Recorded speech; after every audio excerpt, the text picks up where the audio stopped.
All right, ladies and gentlemen, it is time to talk about the latest DEI hire from Kotaku. Now, Kotaku is really excited about this, okay? They're super excited because now they can finally say, after shilling for all forms of DEI, after hiring all kinds of different people, trans people, black people, whatever the case may be, now they are finally able to say that their entire branch of journalism is led by a black person who has no history in video games, ladies and gentlemen. Yes, this person was hired with zero history and comes from establishments that have all failed in the past. I almost used the F word.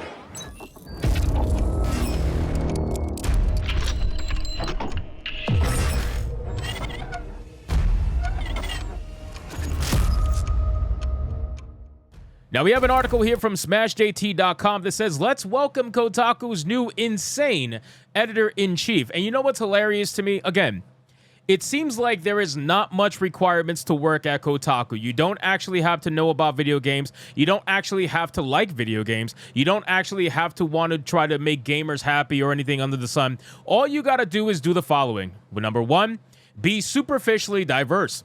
Number two, have to hate Trump. Number three, have to hate white people who are not gay or trans, okay? Because you can't hate trans white people. That's not allowed. But if you hate regular white people and you do the other two that I just mentioned, you get instantly hired, ladies and gentlemen. Welcome to Kotaku's new editor-in-chief. So let's get into this video, guys, from SmashJT.com. But, of course, before we do, if you are new here, just consider hitting that subscribe button. I would greatly appreciate it, and like the video to push us out into that YouTube algorithm. So it says, Geo Media has hired Austin Williams as the new editor-in-chief of Kotaku. Williams' appointment at Kotaku isn't without its controversies. In fact, it's chock full of them. From his LinkedIn profile, Williams brings him a rich background of, well, not gaming.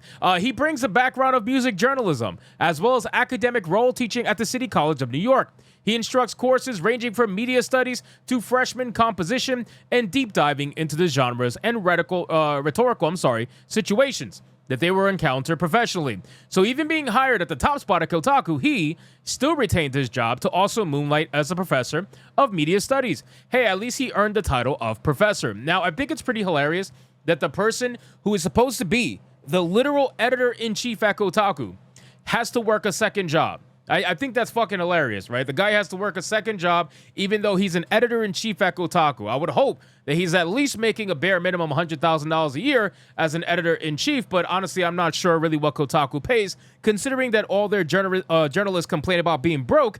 I really don't know these days, you know? Maybe he got a bonus for being a DEI hire. I have no idea. Then it says, that's where my pleasantries end. Let's dive into some serious concerns. I shouldn't be surprised because, hey, it's Kotaku, right? But still, a part of me was holding out some hope that the person G.O. would bring in to steer the ship in the right direction, course correct, and put back on track for gaming in general. This was a huge opportunity, and what I found already proves it was a huge swing and miss. Some of this stuff is just flat out insane. So we got some tweets here. Now, a lot of them are from 2020, okay? Now, 2020 is where everybody exposed themselves for having TDS, right? It's very obvious that the people who were inflicted with TDS back in 2020 have not lost it, even though it's 2024, right? They all still have plenty of TDS running through their body. If anything, I would say it's one of those diseases that just gets worse with time. It doesn't actually get better, right? So we got a tweet here. Austin Williams says, my account is safe because I'm not a child, but also, what about the Nazis and harassers and Trump himself? He was quote tweeting somebody called Philip Lewis that was saying Twitter says that it will suspend people who openly hope for Trump's death on the platform. I wonder what Austin Williams thought of the current attempted assassination of Donald Trump. I'm sure he totally didn't cheer it on.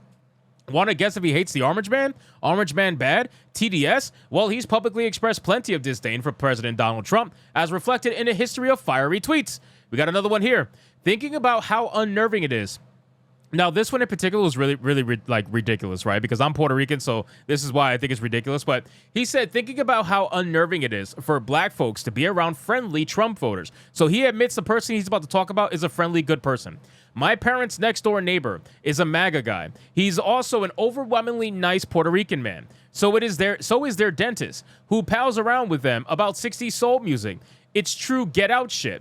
So apparently, this person thinks because they are a Trump supporter that there's no way that they are genuinely nice people, right? Which is insane because I'm sure his neighbor has no idea that Austin fucking Williams is inflicted with TDS so bad that he just can't get over the fact of how nice they are because he thinks it's all fake, right? Because they're a Trump supporter. He thinks they're all fake.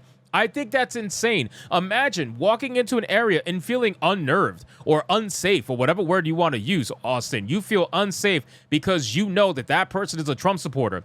Can you be any weaker? I don't think it's possible. I think you are the literal epitome of what it means to be a weak individual.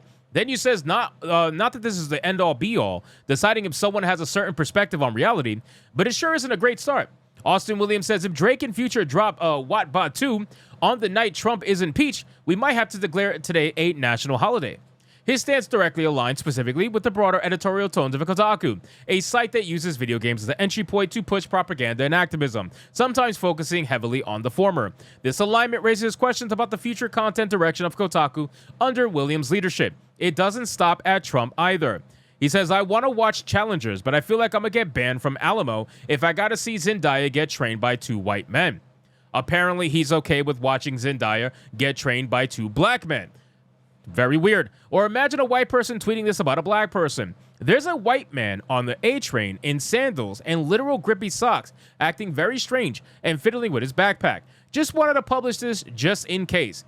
Oh, so wait a second. So now all of a sudden it's okay to stereotype people and feel unsafe in an area based on how someone looks? Because don't you guys not like this when people go into Brooklyn or the Bronx and feel unsafe because they look around and they see people who look extremely ratchet and extremely ghetto and feel overall unsafe to be there? Oh, now that's not allowed? It's only allowed when it's everybody else but black people. The moment you say that about black people, now you're being stereotypical, now you're being racist. But you can look at a white guy and automatically assume he's going to shoot up a train just because he looks a certain way. And now you're allowed to feel get the fuck out of here. What's a loser mindset? Then he says, need him to come steal this white man's job bad. I'm in an office full of white people today. Pray for me. Unbelievable. Working with white people, definitely a top 5 emotionally draining experience. White people really are the rudest motherfuckers on the planet. So this person, okay, so I see what's happening here. This person is one of those people that lives their entire life throughout the eyes of like racial injustice, right? So they were born black. They automatically feel oppressed. The moment they walk around, they feel envy surrounding, like just inflicting their body. The moment they see a white person, they're like, yep, I wish I was them. That's essentially it, because I can't see any other reason why you would constantly blame everything on white people to the extent that you are. I can't see it. There's no reason for you to do it. You live in one of the most progressive areas in the entire country. You live in New York, right? This is what you just said in these tweets. So I just don't understand why you would think white people are the devil. Again, it's one of those things where you want to pretend as if white people are the only ones who are doing everything you literally just said in these tweets, but there are black people doing the same exact fucking thing, but you don't want to be held to the same standard. You want to be allowed to be whatever the fuck you want to be and say whatever the hell you want to say and get away with doing whatever bullshit you want to do, but the moment white people try to do the same exact thing, you're like, oh, no, shit, that's racist as fuck. Yeah, no, thank you. You're an absolute fucking hypocrite. That's obvious, and this is only going to be a death note further going on into Kotaku. They couldn't even hire an editor-in-chief who can survive full-time working for that company. That's how much little money they have to go around at Kotaku. That's literally how pathetic this company's funds must be, that they had to hire a part-time editor-in-chief. It's fucking pathetic. So anyway, guys, thank you so much for watching this video. I hope you did enjoy it. And if you did, consider leaving me a subscribe. I would greatly appreciate it. Don't forget to like the video, comment, let me know what you thought, and I'll see you guys on the next one. Hypnotic out.